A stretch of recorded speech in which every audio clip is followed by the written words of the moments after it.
Today, I committed last week. We spoke about the psyche of the buyer and we talked about how to work with buyers. And we talked about how to really dig into taking buyers on showings to get them on the hook to convert lead acquisition, client acquisition into one-on-one meetings, and then how to handle those one-on-one meetings. And so when we finished that, some of the requests were, okay, great. How can we get in front of more sellers? And how do we understand the psyche of the seller? And a couple of things have come up, and I love the way that these classes are lining up, because next week, the intention is to have a couple folks join me. Janetta Cheveria, which some of you know, Christine Singhouse, as some of you know. And next week, we'd like to actually dig into the DISC profile. And I think that's going to help what we're going to talk about today with working with sellers and what we talked about last week working with buyers. Because when you understand the DISC profile, you're able to recognize specific profiles as people are talking to you and their mannerisms and the things that they say. And once you're able to recognize some of these profiles, you're able to mirror them. And when you're able to mirror them, there's the opportunity for that person that you're talking to connect with you at a more deeper personal level. Now, when we talk about sellers, can we all agree that in today's market, sellers are skeptical about what's happening in the market, right? Type yes or no in the chat box. Are sellers skeptical right now? And everything you bring to the table, they're going to question, right? You could come to them with all the facts in the world and they're going to say CNN, Fox News, and this and that, and Instagram feed. And my friend Joe guy who posted this meme the other day says that, no one can afford houses today, right? And so he wrote, I hate Main Street news. I agree, right? So sellers are skeptical today. And so what that means for us is that we got to come with even more value. We got to bring something even stronger to the table. We have to come correct with what we're bringing to the table. This is no longer show up to the house and, give your little pitch and, show your marketing material and get that listing. It's not happening like that anymore unless you've already created the deeper connection with them. And so this is where we're going to talk about the relationships and connection, but we're also going to talk about what to bring to the table. Now, we know the psychology of the seller is largely influenced by mainstream news. It's largely influenced by Facebook and Instagram feeds and what people are saying. Very little of it, believe it or not, is influenced. Very few times, maybe 5 to 10% of the time, you will go to a listing appointment and the seller will have actual true knowledge. And they'll say things like, well, I read today that the Fed is doing this. And I, studied the last 10 homes that were sold in my neighborhood. Very few folks can do that. Very few folks are actually doing that. They're listening to Cousin Joe that says that no one is selling houses right now, right? And so being able to tap into them and understand that there are additional factors that are influencing them: economic conditions, housing inventory, changes in buyer preferences and buyer affordability, right? Think about that. Think about buyer affordability. Think about the fact that interest rates go up and buyers can afford less, which means that the buyer pool gets smaller, right? And then understanding these factors can help you as a real estate agent develop effective strategies for attracting more listings, right? So the reason that I gave you those things, economic conditions, housing inventory, changes in buyer preferences, changes in buyer affordability, is so that you can take that information, study it, so that when you show up in front of a seller, you have solid, real information. That's the win, guys. The win is coming with real, solid, hardcore information for these sellers, right? Now, let's talk about real quick about economic conditions, right? What are we really talking about? Home sellers are going to be motivated by the current state of the economy in their area, right? Now, the state of the economy can be affected by job growth, interest rates, or just overall market stability, right? And in a strong economy, sellers feel more confident in putting their homes on the market, right? So like, you've seen in some towns where an Amazon warehouse comes in And Amazon just created 1,000 or 1,500 new jobs in the city, right? And so if you live within 10 minutes of that Amazon, place, these are new jobs that are being created. Amazon pays well, so there are new jobs with good paying jobs that are being created. There's new industry being built around it because now there's 1,500 new people or more that are going to be frequenting this area. So new restaurants are opening up, coffee shops. Like it actually creates industry around it. And when you have industry created around it, guess what happens to home prices? The value goes up and those homes become significantly more attractive, and people will bite the bullet to live closer to work. Those of you that know can agree, right? When I first got out the Marine Corps, ladies and gentlemen, I used to drive an hour to work. I hated every minute of that hour in traffic, right? And so when we talk about this, we can say that conversely, a weaker economy, sellers would be more hesitant to list. They fear not receiving their desired price. Now, this is where you have to really come with the economic value of the home. Like, what is the real value of the home? And come with the reasons why that home has that value. Not just, hey, this is how much your house is worth, right? But why the house is worth that much, and truly be able to explain that to a seller. Because we can all agree that sellers are either super afraid and don't want to list, or completely impossible on their price. There might be some other stuff too, but they're still living in last year. They're like, well, my cousin sold their house and they got $40,000 over appraised value. Well, my friend, yesterday's price is not today's price, right? Y'all heard that before, right? Yesterday's price is not today's price. And so being able to communicate to them in an effective manner is going to be strong. Housing inventory, we talked a little bit about that, right? Housing inventory, we all know, makes a big difference. Now, those of you that know your markets, wherever you are, type in the chat box, is inventory still low? Yes or no? And it could be different for everybody, right? So I'm seeing a lot of yeses, and I'm seeing them in different areas. So I see a Miami yes, I see a Virginia yes, I see Sarasota yes. Bobby says depends. Okay, that's cool. I would love to hear about that. Richard says yes. Sarah says there's about 2.6 months in Austin. Okay. Which, by the way, Sarah, 2.6 months, that's still low inventory, right? Because if there was much higher inventory, there would be a significantly longer wait, right? Like in South Florida, in Sunny Isles, they built so many condos that there was a 19-year inventory in South Florida condos before COVID. 19-year inventory. Think about that for a minute. Then COVID hit and that got reduced to a 4-month inventory. Can you believe that? That's how quickly people were moving to South Florida. It's insanity, right? Okay. So now let's talk about housing inventory. In a market with low inventory, sellers will recognize that they have the upper hand. So they're not going to budge as easily. And it's your job to help them do that. Believe it or not, right? Like as agents, I know we want to get to the closing table as quick as possible. We want that commission, right?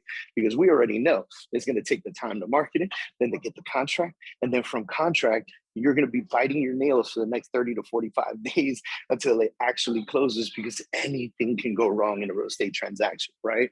Listen, I had one of the wealthiest people I ever knew.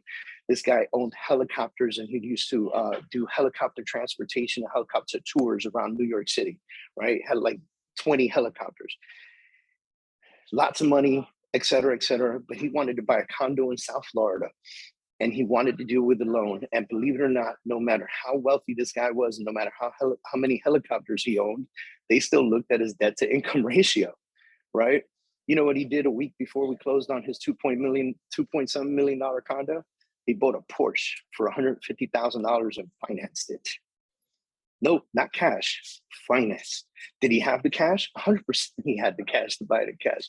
But for some reason, he felt like it was smart to finance a $150,000 Porsche right before he closes on his $2.7 million condo. I'll never forget that story, because I remember thinking to myself, this guy owns helicopters, right? Like, what are you thinking, man? Now, was that his fault or my fault? I took 100% blame, because I assumed that he would understand that you should probably not finance anything large right before you purchase a large home.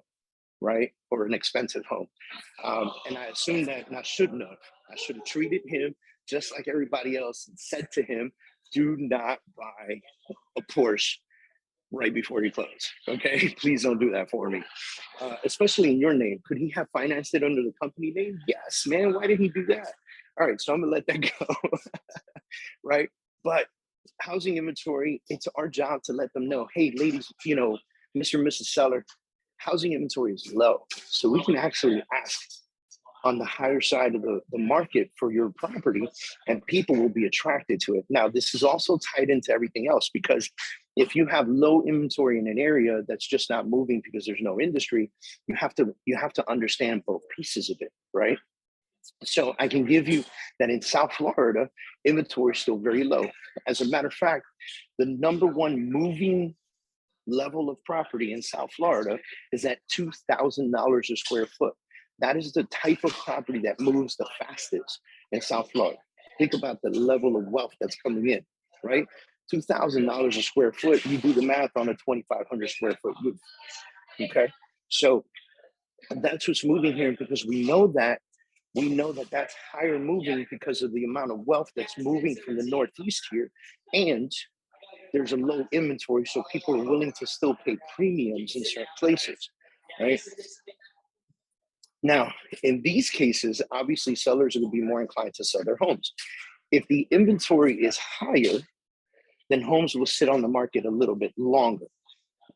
Now, understanding buyer affordability, let's bring that in real quick.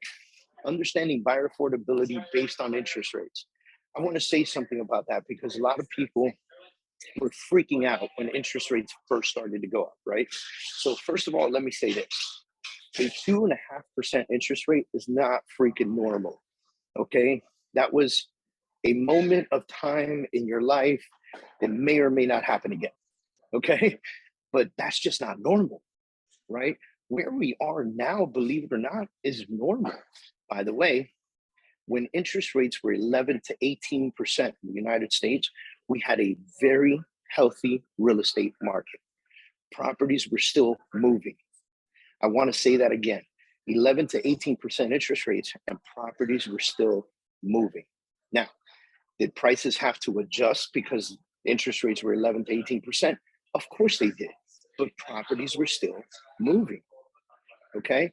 So I say that because when you think about housing inventory and you think about buyer affordability, well, let's say that previously a year ago, there were 1,000 buyers that could afford house A. And because inventory was low, house A had set value. Well, let's fast forward to today. Now there's not 1,000 buyers for that house because buyer affordability went down. Now it went down to, let's say, 200 buyers or 100 buyers. But still, it's only house A because inventory is low, right? So if you got an inventory of 50 homes and you have 5,000 potential buyers for these 50 homes, that's where we saw the lines built up around the block. But here's the crazy part. So that you don't freak out in today's market and you can have conversations with sellers, you might not have lines built up around the block, but if you still have the same 50 homes and 200 buyers, you still have low inventory and you still have potential buyer purchasing, right? So yes, a bunch of folks fell off the map because they couldn't afford said house anymore, but there's still a bunch of people who can afford the house. Here's the crazy part. Although we're fighting inflation in the United States, industry is still up. Employment is still up, which means there are still people who are employed who can purchase homes, right? So people are not losing their jobs just yet. Like, we're not headed into a depression, right? And so because of that ability, there's always going to be buyers. However, just like we were talking about, I think it was Austin that has a 2.6% inventory, a 2.6 month inventory, 2.5 month inventory. I can't find the chat, but the inventory is going to go to 2.5 months versus 4 days, right?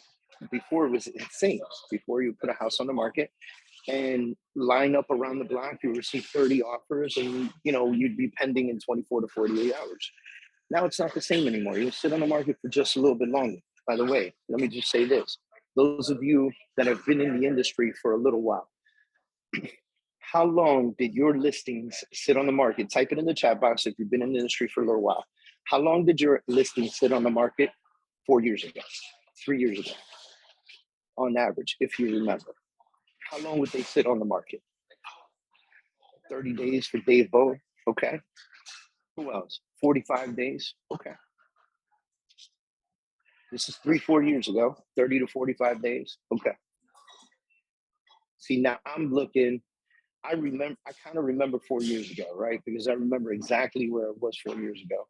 And yes, some properties were moving at 30 to 45 days, but there were other properties that would sit on the market 3 to 4 months, right? So there it is. Terry writes 90 to 120 days, right? Let's talk 2008 to 2012. My God. Okay, we can. We can. 2008, I became the short sale king of South Florida. But, it is what it is. That was a very different market. You would sit, inventory could potentially have sit on the market. So February 2023, average of 84 days on market in Austin. There is nothing wrong with sitting on the market for a couple months. And I want to make sure that you understand that so that you can explain it to your sellers. This is how long markets, the fact that I could see Farrah Wright, February 2023, an average of 84 days on market means she knows her market in Austin. All of us need to know our prospective markets, where we are, so we can sit with somebody as a seller and help change the psyche of what they're thinking. Because they're thinking you're going to come in and you're going to get them a contract in 48 hours. Many sellers are still in that mindset. Is it possible? Sure, it's possible. Is that the average? No, it's not. In Austin, it could potentially take somewhere around 84 days. In South Florida, depending on the price of the property, it could take anywhere from 30 days for some prices. So if we're at $400,000 to $800,000, we could be on the market for anywhere between 30 and 45 days. But if you're on the market for 2 million to 3 million, you might sit on the market for 3 to 6 months. And we have to be able to explain to our sellers that that's normal. Now, I see a lot of agents, because of the way the market was moving before, they were writing listing agreements for 6 months. We're going to turn that, we're going to normalize again, and we're going to start writing listing agreements for a year. You stuck with me for the next 12 months, baby. I'm going to sell this house, right?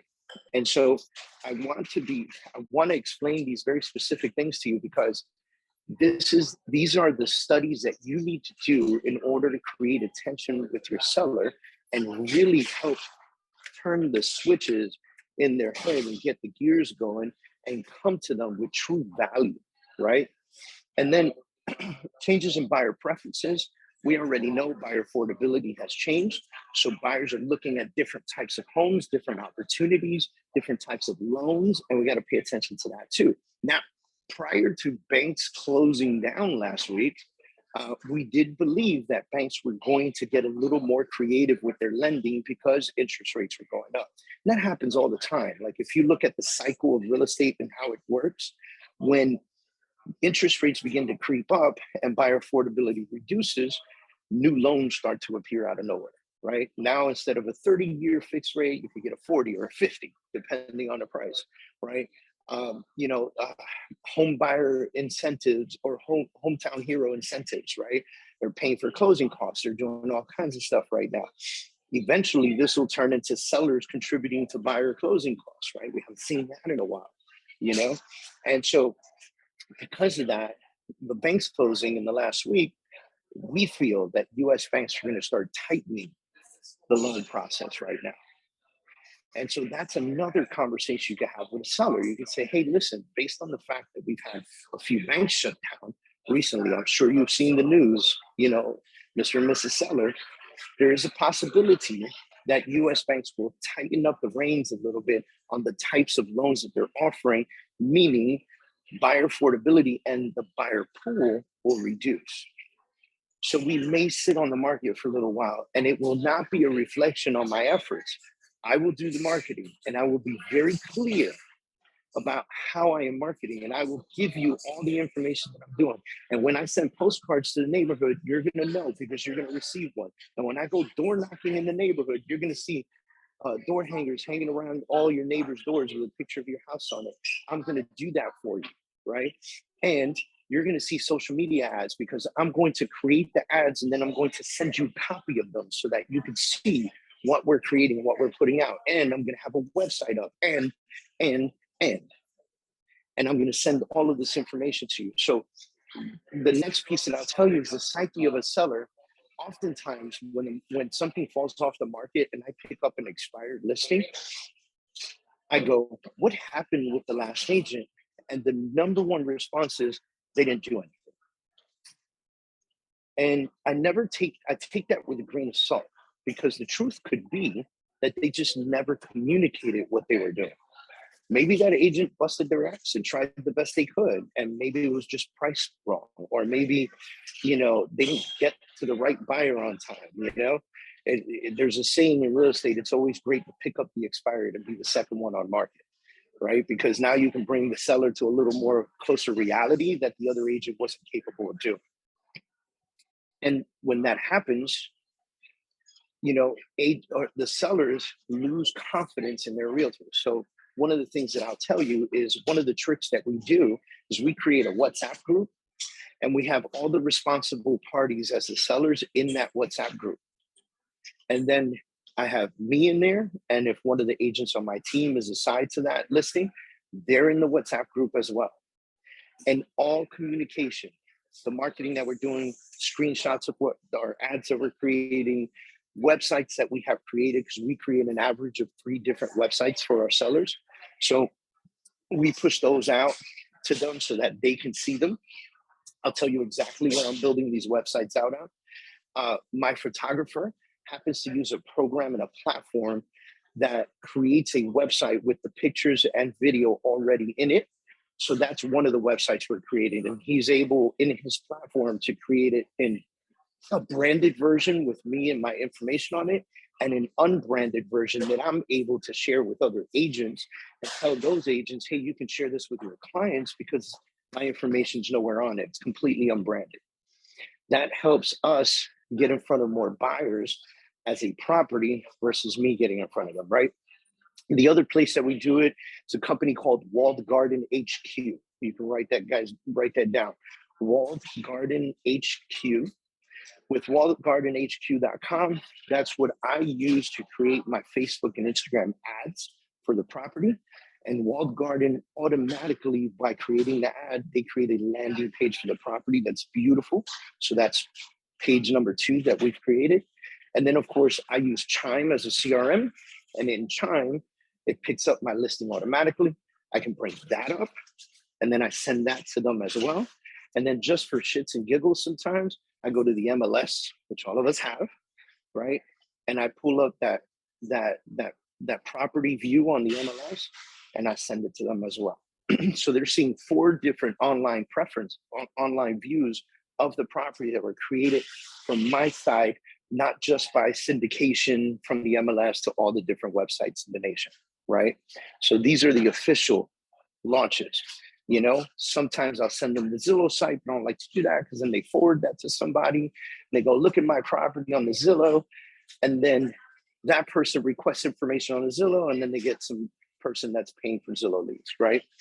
I would rather send the pages that I have control of to the seller, and I ask them, share these with your friends. Go ahead. Because I have control of those pages, and those folks will reach out to me, right? Now, as a real estate agent, some of the things that you can do to really stand out. First of all, we've talked about number 1, providing local market expertise. So demonstrate your knowledge in the local market. I beat this to a dead horse. I'm not going to continue in it, but know and study your market, and then come with the real deal facts, right? Second thing is you can offer professional guidance, meaning you're the expert on the price.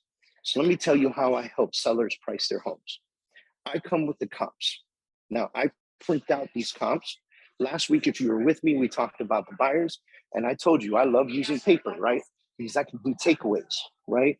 What's the property that's your least favorite? This one. Okay, I take it, I crumble it up, it's gone. Psychologically, I've removed it from the picture. What am I doing with sellers? I'm giving them additional information. So I come with 3 or 4 like property comps, and I highlight how many days it was on the market, how much it was listed for, how much it sold for. And then sometimes I'll put a circle around how many bedrooms, bathrooms, and square footage, right? And I do it all with a big yellow highlighter. Some folks that I coach, they do it with pink because it really pops, you know, it catches the eye. And I put these comps down in front of them. And I go, this property here is just like your home. It's a 3-bedroom, 2.5 bathroom, about 2,200 square feet, and it's sold for $550. This home is very similar to your property. However, it has a pool and you do not. And this one sold for $580. This one is, and I go through each one of them and I point at the highlighted pieces. And then I ask them, based on the information in front of you, what do you think the price of your home should be? And the truth is that about 98% of the time, they give you a good price. Crazy part is 50% of the time they undervalue themselves. They'll go, well, this one's really pretty. It's got really nice floors. And, you know, I don't have these super nice floors. Mine are wood and they're a little bit beat up and scratched up. So I'm going to go $530. And I'm like, no one spends $40,000 on floors. Let's reel that back on a 2,200 square foot property, right? So I help them understand that. And I bring the price value to where it is. If they get crazy on me and they go, well, you know, I put a new stainless steel refrigerator, so $650. And I go, okay, I can respect that and I understand why you might have come up with that value. But based on the numbers that you see in front of you, how does $650 fit into these numbers? Not one of these has a 6 in front of it. And if we list for $650, how long do you think your property will stay on the market? I allow them to choose the price.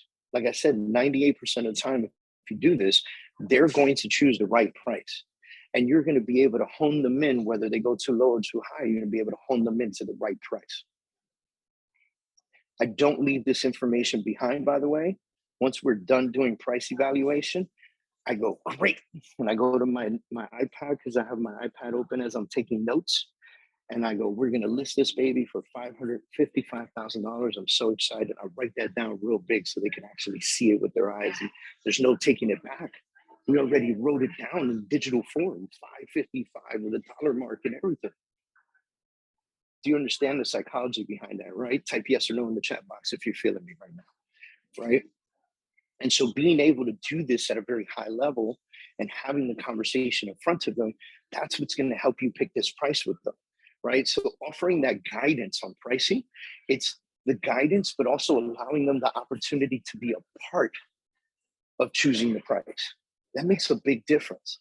Now, if they want to go on the higher level of the market, let's say they say, you know what, I know that house has a pool, but it's not as nice as inside as mine. Can we match their price? That's completely up to you. You know your market, right? You could say, we can do that, but this is where I believe we need to be. So let's make a deal. We will list a house for $560 in comparison to the one that has the pool, because the inside of your house is more remodeled than their houses. I can value that. I hear you there. However, let's do this. In 30 days, if we don't have any offers that we've been able to accept, let's agree that we will reduce the price to $550. Can you agree to that? And they go, yeah, that sounds good. And then I go back to my iPad with my digital pen. You can use a notebook and a paper. I love this shit, right? And I write down $560 for the first 30 days, $550, 31 days and after. And then I write that in my listing agreement. So there's no conversation later in day 30 when they go, no, I don't want to lower it yet. No, you go, listen, we signed an agreement. In the list agreement, it says that on day 31, if we have not accepted a contract, I will reduce the price down to $550. And they go, you're right, Dave. You're right. We do have an agreement. I trust you. You know what you're talking about. And I just bring it back to them. And I make sure that they understand that they were a part of the process. They were a part of choosing the price for their home. right? Now, showcasing past transactions, if you've got great past transactions, it's great to showcase them, but you don't always need to. This is where personality comes in. This is where if somebody really dead set on getting somebody who's got experience, you can bring something to the table that you have pre-prepared that shows your past transactions. If you're on a team and you don't have many past transactions, then bring all your team transactions. I promise you, your team leader is going to be like, sure. If you're not on a team and you have no past transactions, I would either A, partner with somebody on a deal like that, or B, bring what our company has done to the table. I am a part of this company, and this company over the last 30 days has sold X. We are very good at what we do. Now you stop speaking about yourself. Now you make it sound like the whole company is going to be like, as soon as they sign the listing agreement, the whole company's door knocking the neighborhood, all thousands of agents, right? They're all going to door knock the neighborhood. We are very good at what we do. And I commit to you that no one's going to work harder than we do. Right? You stop saying me and I. Okay. So that's some great stuff that you can use for past transactions. Digital marketing is very big. I'm really big on social media presence. I'm really big on social media ad flow. I think it brings you a tremendous amount of lead flow as well. And it makes the sellers feel great, especially if today they open up their mailbox and they receive a postcard with your picture on it and a picture of their house. And you've left them with business cards with pictures of their house on it and your information on the other side for them to pass out. And when they were checking their Facebook today, they were at home sitting on the couch or wherever, and they were flipping through Facebook and a sponsored ad came up with their property on it. That makes sellers feel great about what you're doing in the process of selling their home. And it makes them stick with you. And it makes them believe and trust in you. Okay? So very important that we do that. Be able to offer added value services. So in your listing appointments, sometimes you have, again, choosing the opportunity in the conversation, let them know, I have a network of people that can help us out. So there are some things that you feel like you need to do in the home. We can walk around the home together. I will give you some advice. And if you need me to refer you somebody, an electrician, a plumber, a painter, a designer, a stager, right? Anything like that, let me know and I'll make sure I bring it to the table. Now, one of the added benefits when doing listings, ladies and gentlemen, if you're taking pictures with your cell phone, don't come on my Zoom again, okay? I'm just kidding. You can come back.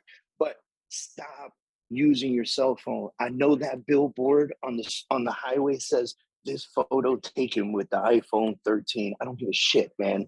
Hire a photographer to come to the property. If you take great photos, that's cool. Be a realtor and let a photographer who takes great photos every single day for a living and edits them come in and do the photography of this property. Okay. I'm using a BlackBerry. No, you're not. Listen, stop it. All right. So get a photographer, and this is a part of your listing appointment. By the way, I'm gonna have my photographer come in and take amazing pictures and video of this property. Now, I'm a big believer in video. Can we all agree, yes or no? Type in the check box. Can we all agree that people are watching more video than anything else right now on social media and on their phones? Yes or no? Right? We can agree. We can agree that video is it. We can agree that if you come to my training, I'm constantly telling you to get in front of the phone and do some work, right? Do some video. A great video of a property is an enormous opportunity for you to promote a property. Now, this is a little secret I'm going to tell you. You know how I said we do a branded version and we do an unbranded version of the website. The unbranded version of the website has an unbranded video. That video is just strictly about the property. And then at the end, of course, we have to do the logo of the company and so forth and so on, just to follow marketing rules and regulations of your state and board, right? In the branded version of the website, there is me. Now, if you're an old school hip hop head like me, you know that Puff Daddy was in all his videos, right? I am the Puff Daddy of real estate. I am in all my videos, okay? So all my real estate videos begin with, hey, everybody, welcome to 3162 Hibiscus Street here in Coconut Grove, Florida. This beautiful townhouse features a completely remodeled interior, a gorgeous pool in the background, and the ability to park 3 cars in the front, which is unheard of in Coconut Grove. Come on in. That is it. That's all I do. And then I walk away, walk past the camera goes to the front door and then swirls right into the house. And my photographer handles that. So I have 2 videos up and running. Which one of those 2 videos you think is on my YouTube? The one with me on it. Which one of those 2 videos you think I'm promoting on my social media? The one with me on it, right? But I do have an unbranded version because I like to do something that most agents don't. When a agent comes to make an appointment to see my property, I send them the video, the unbranded website, and a personal unbranded flyer on the property in advance by text message. So that way they have all this information. And then I say it in front of their clients when they're there at the house. I look at them and I go, hey, Joe, I sent you a website, a video, and a flyer completely unbranded. None of it has my information so that you can forward it to your clients and they can have additional information on the property.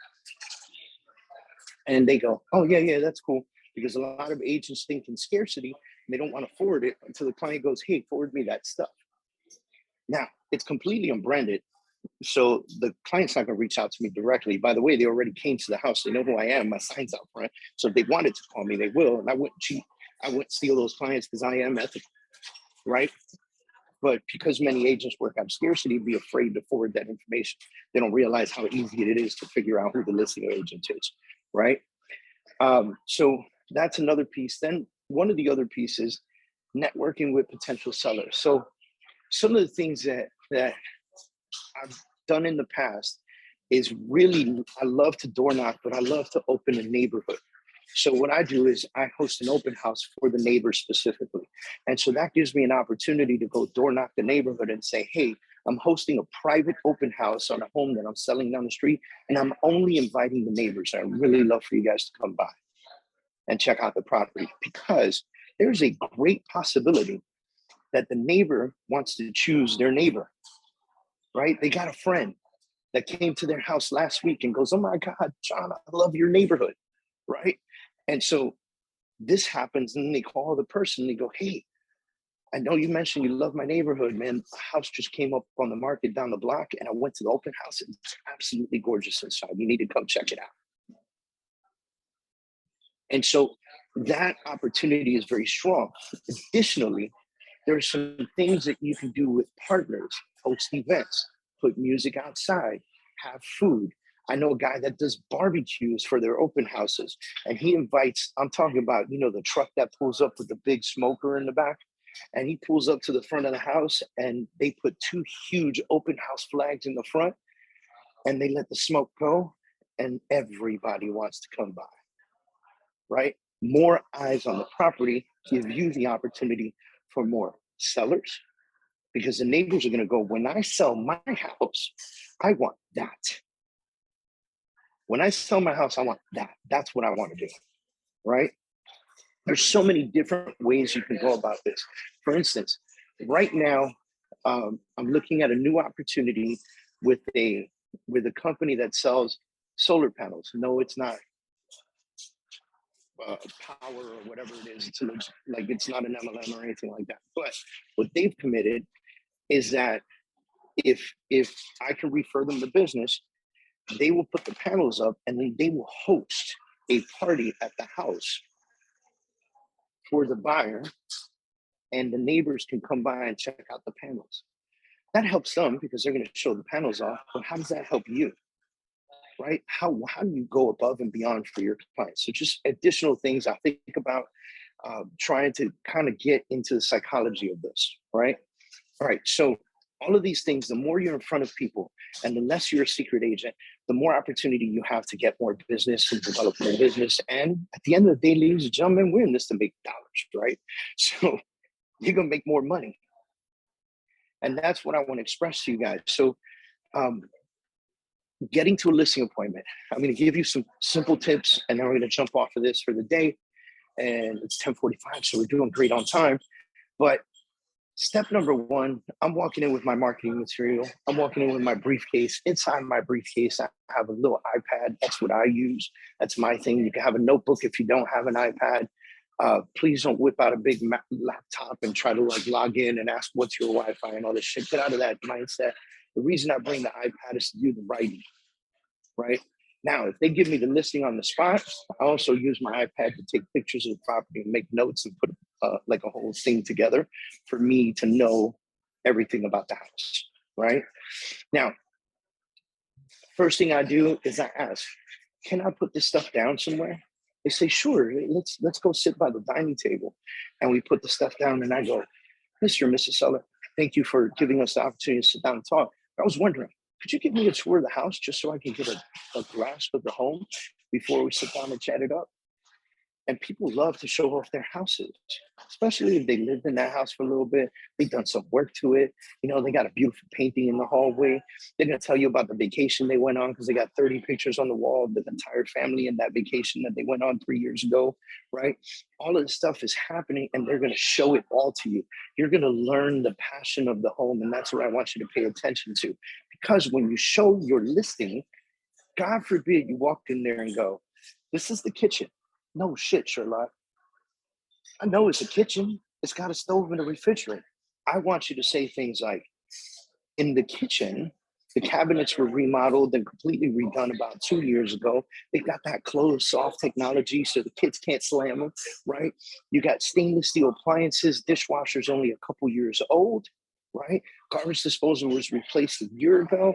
Refrigerator's brand new. It's a Samsung. It's gorgeous. It's still under warranty with Home Depot, right? These are the things that you need to know about the property. And when they give you that tour, they are telling you this stuff. And it's your job to take those notes and have those reminders in place, right? Because that's what's going to help you sell a property. This is the kitchen. Is not going to help you sell a property. Another piece of information I'll give you. If the home is vacant, a lot of people just put it on lockbox and they'll let folks pass by the property and go see the property. I'm against that. If I'm coaching you, I'm telling you, go show your listings. Because you know for a fact that the buyer's agent is going to unlock the door. They're going to take the key out the box. They're going to unlock the door. They're going to go inside and they go, okay, guys, explore the house. Why? Because they don't know anything about the house. They're going to walk around with them. They're going to look at some stuff. It's pretty light. They're not going to know that light came from Italy. It was shipped in a container box 2 years ago, cost a fortune to get it there. They're not going to know that stuff. You're going to know that stuff. And no one is going to sell your listing better than you, especially if you got all the information from that original tour. Plus, when you get the listing, you're going to do that tour again as you're taking pictures and taking notes and asking questions. And so you get deeper into it. When you finish the tour, now you have the opportunity to sit down with the sellers. Before you vomit all the great stuff you're going to do for them on them, ask them, hey, Mr. and Mrs. Seller, thank you for inviting me to your house. It is a beautiful house. I love the tour. I love the passion behind it. By the way, that vacation looked fantastic. You got to give me the information on that cruise because I would love to take my family on that cruise, right? So I want to open up the floor to you. I'm sure you have a ton of questions for me, and I'd like to address all those questions before I just go on a rampage on all the great stuff I'm going to do for you. No one does that, or very few agents do that. Most agents go in and they go right into their presentation and they whip out their power box and they show this pamphlet and they like, look at my cool marketing. That's all great, but it may not address their concerns. Now, if one of the first questions is, what's your commission? You're going to say, we'll talk about that, after we go through everything and discuss everything. But what other questions do you have? Dissuade commission. Dissuade it. Get it out the way. 90% of the time, I can have a listing appointment and never, ever, ever talk about commission. Ever. I'm giving you these tips because you can do the same as well. We get into the meeting and they ask you questions and you address the questions as they come. And then you address the concerns that they may have as they come. And then you finish with your bonus features. What is it that you do different? What is it that makes you stand out? Then you go through the pricing options with them. And then you say to them, what do you think about our presentation and the opportunity for us to work together? Not, can I have your listing, or, do you think you'll be giving me your listing? What is the opportunity for us to work together? You're already working together. They helped you choose the price. They gave you a tour of the property, gave you all the details. You guys are like this right now, right? And so being able to have that information back and forth, right? What is the opportunity for us to work together? And they go, you know what, Courtney, I appreciate you coming by, but I think I'm gonna, interview a couple more agents. Dude, that's fantastic. Now, I know I get agents from all different companies in here. LPT has a really nice thing that they have, and it's the 9 questions to ask before listing your house, right? If you work at a company that doesn't have that, create something like this, a really nice marketing piece. And I whip that baby out and I give it right to them. And I go, these are 9 questions that you should ask before listing your house. Now, I've answered all the questions, okay? But you should have this information for the next agents that you're going to interview to see if they are worthy of listing your home. And they go, wow, thank you very much for this. I really appreciate it. And they look at it and it's very nice, well-designed pamphlet. And they go, you know what, you do really great marketing. You know what, I'm just gonna work with you 50% of the time. That's what comes out. The other 50% of the time, they go, okay, great, thank you. And then you have to leave the house, right? And then the next agent comes in, and you know what they do? They pick up the magazine and they hold it in front of them like this, and it's got your picture on the front. And they go, let me ask you this. What are you doing? Do you send postcards, right? And the agent on the other side, by looking at your face, seeing the quality of the magazine and being asked questions from your marketing material, their ego has been deflated. And so the rest of that appointment is going to be hurt for that agent, right? If you bring the right marketing material to the table, agents get choked up. That's right. Now, here's the last thing that I say. If I get the listing or I don't get the listing, I have the same exact thing. I go, hey, thank you for meeting with me. I really appreciate you. I have your email addresses. What I'm going to do is I'm going to get in my car and I'm going to give my assistant all these details. And they're going to prepare a listing agreement for your review. And we're going to send it to you for signature. That way it's ready and able to be signed by you, and we can get this house sold. I say this whether I get the listing appointment or the listing or not at the moment. Hear me out. If I got the listing, well, I'm telling them I'm going to send you a listing agreement to sign. If I didn't get the listing, I'm telling you, I'm sending you a listing agreement to review. Either way, they're getting a listing agreement in the mail that day, in their email that day. No one else is going to do that, guys, right? Everyone else that they said, all right, I want to interview a couple more agents, they're going to say, okay, well, thank you for your time. I appreciate you. And they're out. Here's your opportunity to go the extra mile and get the paperwork in front of them like no one else is going to do. By the way, it also gives them the opportunity to compare what you've done to everyone else. By the way, when they fall in love with you because you're following all these tips and it works out for you, all they got to do is go in their email and click, e-sign that listing agreement, and you're in. Now, I always list, when I create listing agreements for signature on the spot, I always push it out for 7 to 10 days. That gives me the time that I need to get professional photography, videography, and all that stuff up and running and done before the actual list date. Now, different places have different rules and regulations. In the state of Florida, whatever the listing agreement says, that's the day it needs to be on the MLS. And I'm not going to put up a property on the market in the MLS without great photos, right? So, because that first impression is everything. When that property hits the market, a bunch of people are going to be alerted about it. And you want all those beautiful photos that your photographer took in there ready to go. Okay. Any questions for me before I take off? It's 10:55. We did really good on time today, guys. So I want to be respectful to you guys.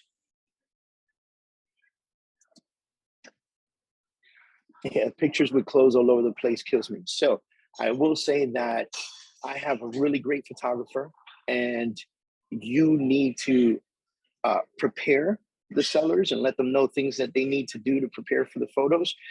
But my photographer also adds in, prior to him showing up, he texts them a picture. It's a JPEG, and it has things that you should do prior to my arrival. And so that helps a ton too. And then when he's there, I mean, he knows. So I just push him out, right? Um, Enrique, do I need to add your referral fee? LOL. Hey man, look, Enrico, if you want to pay me, dude, I'm in. Appreciate you, man. Can we use Showing Time Plus yet?